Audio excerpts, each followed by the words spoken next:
السلام علیکم ورحمۃ اللہ وبرکاتہ۔ بھائیو، آپ کے سامنے بہت ہی خوبصورت بیان لے کر حاضر ہوئے ہیں جس کا عنوان ہے رمضان اور قرآن۔ حضرت مولانا علامہ عبد الکریم ندیم صاحب جو خطبہ جمعۃ المبارک خانپور میں بیان فرما رہے ہیں، اور چلے سنتے ہیں۔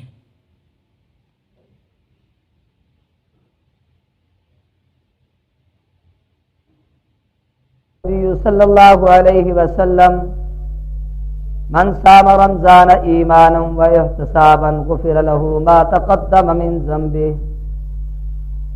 وقال النبي صلی اللہ علیہ وسلم من قام في ليلة رمضان ایمانا و احتسابا غفر له ما تقدم من ذنبه وقال علیہ الصلاة والسلام قد أذلكم شهر عظیم شہر مبارکہ شہر فیہ لیلۃ خیر من الف شہر وقال النبی صلی اللہ علیہ وسلم الصوم لی وانا اجزی بہ وفی روایت انا اجزا بہ